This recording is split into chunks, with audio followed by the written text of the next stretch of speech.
Nesta edição, a entrevista trata sobre campanhas salariais. E a reportagem da semana mostra a mobilização dos arquitetos e engenheiros da Prefeitura Municipal de São Paulo. Veja agora a Sessão no Ponto.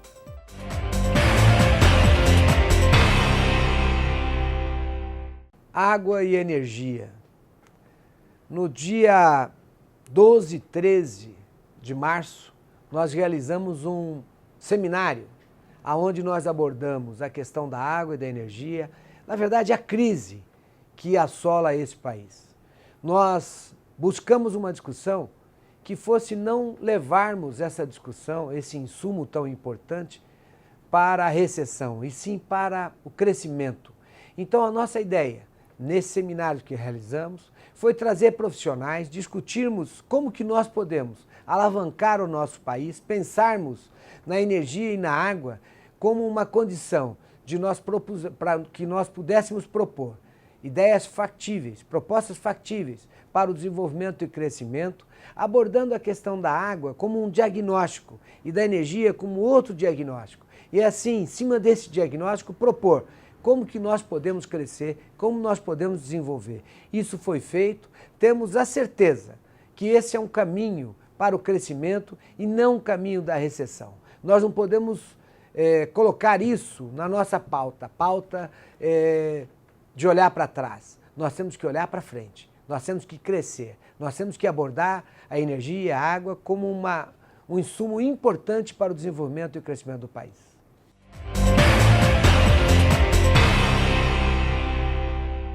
Olá, o Jornal do Engenheiro recebe hoje José Silvestre, que é coordenador de Relações Sindicais do DIEESE. E nós vamos falar hoje sobre as campanhas salariais. Seja bem-vindo. Obrigado.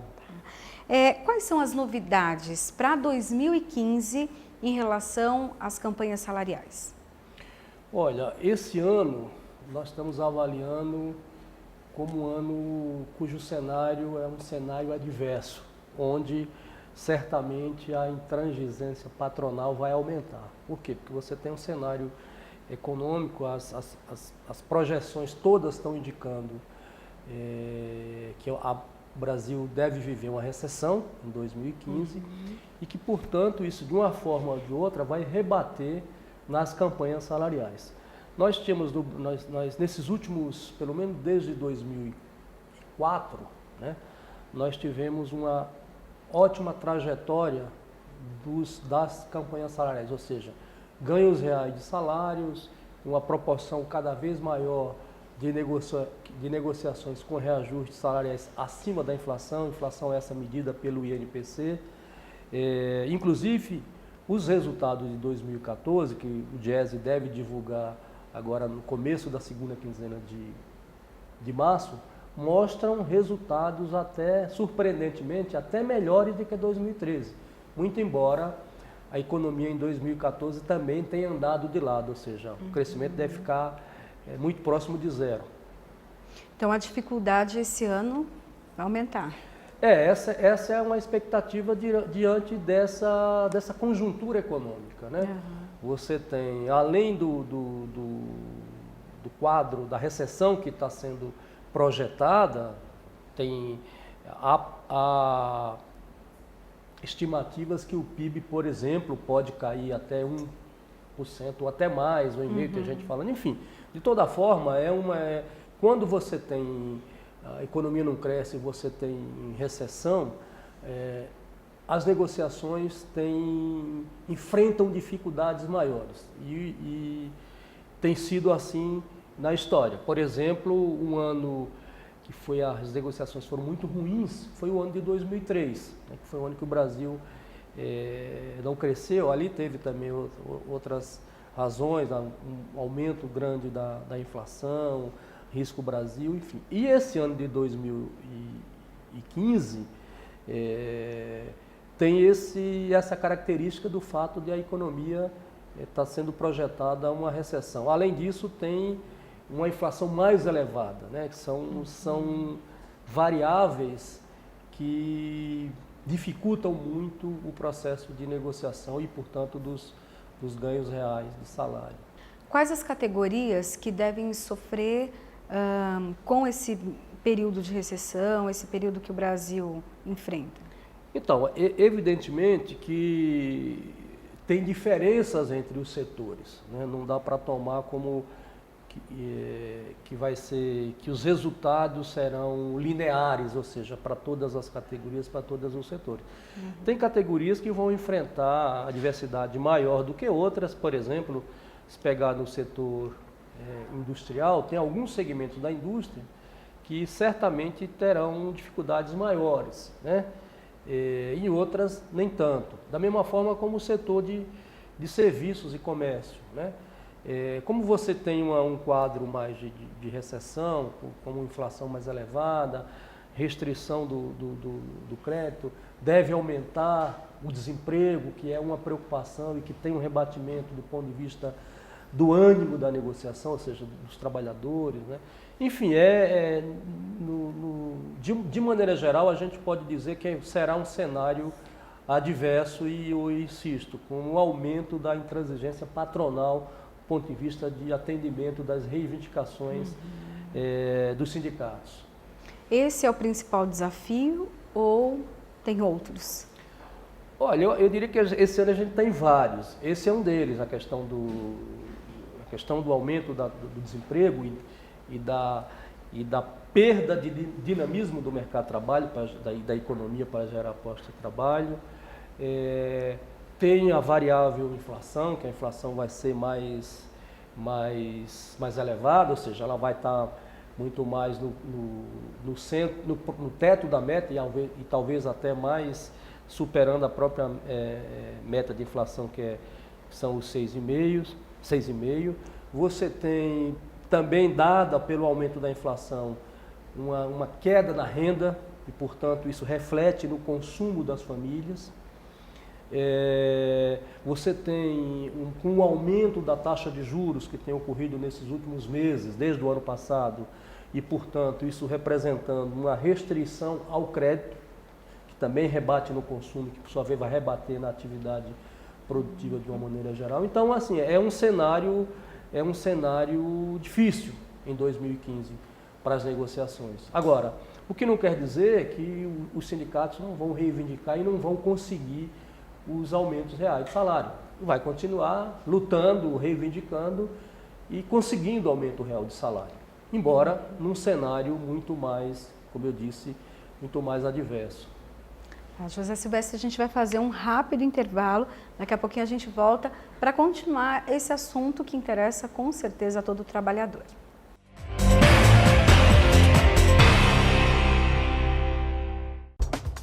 Os associados ao CESP contam com uma assessoria jurídica própria, sempre pronta a esclarecer todas as dúvidas. O atendimento é feito de segunda a sexta-feira, das 10 às 18. Entre em contato e saiba mais.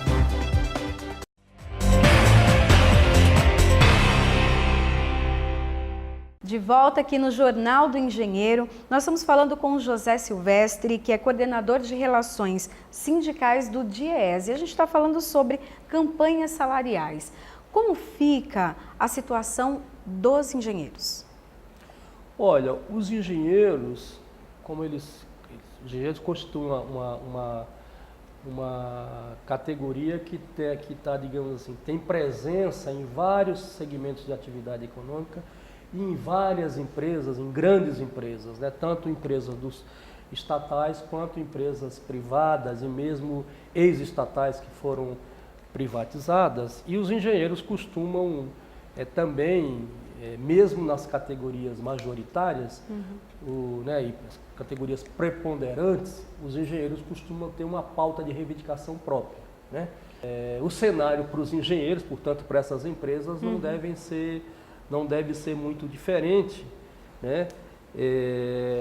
Digamos assim, da média, né, das negociações de uma maneira geral. Então, eu acredito que os engenheiros, os resultados das negociações que vão ser realizadas pelo Sindicato dos Engenheiros, essas negociações vão, digamos assim, seguir, não vão destoar do ponto de vista dos resultados, dos ganhos reais, da média das demais categorias Imagino eu que não devem fugir muito disso.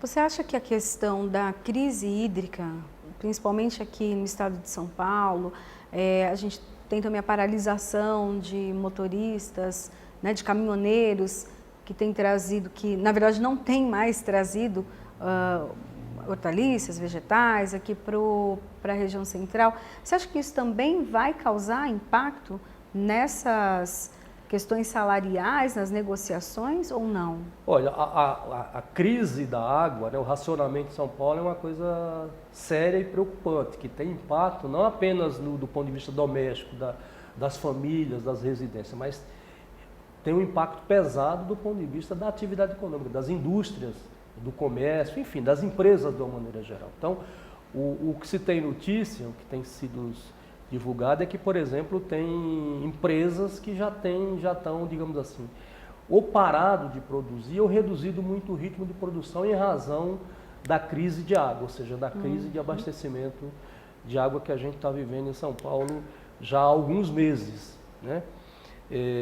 Então, isso é digamos assim, é um componente desse quadro de cenário mais adverso que nós vamos ter para 2015, né? Que é, de um lado, particularmente aqui em São Paulo, não é só no estado de São Paulo, mas aqui talvez seja o estado da situação seja mais crítica do ponto de vista de abastecimento de água, de racionamento, né? Mas tem em outros estados. Tem a questão da energia também, que tem muito mais, não no sentido que possa ter racionamento de energia, mas eu estou dizendo do ponto de vista do aumento da tarifa, que vai impactar as pessoas e vai impactar também nos custos de produção das empresas, né? Tem a crise, por exemplo, da própria Petrobras, né? Isso ninguém sabe exatamente qual vai ser o desfecho, mas de toda maneira isso tem reflexo, porque a Petrobras é uma empresa, é a principal empresa da América Latina, é uma empresa fundamental para a economia brasileira. Então, por exemplo, se não tivermos capacidade de separar, né, o que é denúncia, o que é malfeitos cometido por aquele conjunto de pessoas na Petrobras, se não tivermos condições de separar isso do que é a empresa, ou seja, a empresa não pode paralisar pelo que ela representa. A Petrobras representa mais de 10% do produto interno bruto. Então, uma queda nos investimentos da Petrobras é um problema sério para a economia brasileira. Não é apenas para os trabalhadores da Petrobras ou para o das empresas fornecedoras para a Petrobras, não apenas as construtoras aí da chamada Operação Lava Jato. Então, acho que essa é uma preocupação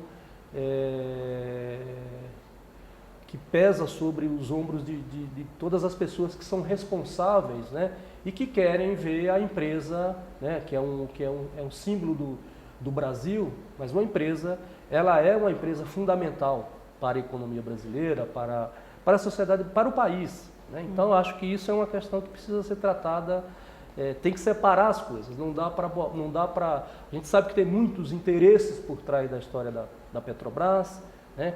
Mas eu acho que isso, nós temos que demonstrar capacidade de separar essas duas coisas, o que é o mal feito, o que é a roubalheira cometida por aquelas pessoas, do que é a empresa Petrobras e o que ela representa para a economia e para o país. Em relação ao salário mínimo, qual a expectativa para esse ano? Como estão sendo trabalhadas as negociações sobre ele? Essa é uma questão importante, né? O salário mínimo, pelo que ele representa e pelo reflexo que ele tem sobre as pessoas, a economia, enfim. O salário mínimo no Brasil, ele, direto ou indiretamente, atinge em torno de 47 milhões de pessoas que têm os seus rendimentos, de uma forma ou de outra, referenciados no salário mínimo. E como está em vigor ainda uma política de valorização do salário mínimo que permitiu, de 2003 para cá, um aumento, um ganho real acima da inflação, em torno de 75%, 76%. Mas eu queria chamar mais atenção ainda para dois aspectos do salário mínimo. O primeiro, o que ele representa do ponto de vista das negociações salariais. Ele, de alguma forma, baliza muitas negociações. E um segundo aspecto é o reflexo que ele tem sobre os pisos das categorias. Muitas categorias profissionais no Brasil têm os seus pisos, de uma forma ou de outra, referenciada no salário mínimo e que, portanto, essa política ajuda a empurrar os pisos para cima. E, por último, uma questão fundamental é que agora, em 2015, deve-se discutir a política de valorização do salário mínimo, que é o quê? Atualmente, né, a correção em 1º de janeiro da inflação, ou seja, do INPC dos últimos 12 meses, acrescido da variação do PIB com defasagem de 2 anos. Então, por exemplo, em 1º de janeiro de 2015, o salário mínimo foi reajustado com o INPC, mais o PIB de 2013. Né? E agora, em 2015, deve ter a constituição de um grupo de trabalho interministerial, que deve ter a participação das centrais, enfim, no sentido de avaliar a política do salário mínimo, se ela continua, se ela tem mudança nas regras, essas regras que eu acabei de descrever. Então, é importante a discussão do salário mínimo, inclusive para as campanhas salariais. Na última pesquisa divulgada pelo DIEESE, do perfil ocupacional dos profissionais de engenharia, as engenheiras ainda ganham, né, ainda têm o salário representando 75% do salário masculino. Então, ainda está abaixo. Isso também vai entrar em discussão? É pauta de campanha salarial? A questão da igualdade entre homens e mulheres, ou seja, a chamada questão de gênero, ela é pauta, digamos, geral, né? E também nas negociações salariais. Quer dizer, você tem algumas pautas, ou melhor, você tem alguns temas, algumas reivindicações que são específicas da mulher, tá certo? Mas, ao mesmo tempo, tem também algumas reivindicações no sentido de, não só de equiparação salarial, mas também no sentido da presença maior da mulher em postos da empresa, ou seja, na hierarquia das empresas. Né? Hoje você sabe que tem, primeiro, os postos de supervisão, de gerência, de coordenação, de diretoria, etc., são ocupados por as mulheres, representam uma parcela muito pequena, né, no conjunto dos cargos mais elevados na hierarquia das empresas. Então, acho que esse é um tema que está presente nas reivindicações e na luta das mulheres. Também ocupar postos, né, espaços na gestão das empresas, né, na mesma proporção que os homens. Porque, no geral, as mulheres, se você pegar, por exemplo, do ponto de vista da escolaridade, as mulheres têm uma escolaridade, na média, mais elevada do que os homens. Mas quando você olha do ponto de vista dos cargos na estrutura das empresas, a participação das mulheres nesses cargos é muito menor, mas muito menor do que a dos homens. Que é o que faz a diferença do salário, que é que faz né? que é a diferença do salário. Né? Então, assim, o fato de você ter na média, e aí não é só na engenharia, não, né? Nas mais diversas atividades, as mulheres ganham em média, sei lá, 70%, 75% do que ganham do salário médio do homem. Claro que pode variar de um segmento para outro, mas na média está em torno disso. Então, para concluir aqui a nossa conversa, 2015, um ano difícil, mas que os sindicatos, as frentes sindicais não irão baixar a guarda, né? Não, ao contrário, né? É claro que é mais difícil por conta desse cenário todo, mas os sindicatos vão continuar e vão fazer a luta, vão tentar mobilizar suas categorias, né, os trabalhadores, no sentido de fazer as negociações e conseguir as reivindicações. Nós estamos por 12 anos consecutivos com ganhos reais de salário, com proporção de negociações aumentando em relação, cada vez mais, né, digamos assim. Você tem hoje, por exemplo, ano passado, 93% das negociações ficaram acima, pelo menos no primeiro semestre, acima do INPC, da inflação. Né? Então, eu acho que a trajetória deve continuar. Né? Agora, aí vamos ver o que é que vai dizer aí os resultados em relação a esse cenário mais delicado que teremos em 2015. Ok. Silvestre, obrigado pela sua participação aqui no Jornal do Engenheiro. Eu que agradeço aí. E se você quer assistir novamente essa entrevista e todo o Jornal do Engenheiro, é só acessar o portal www.cesp.org.br.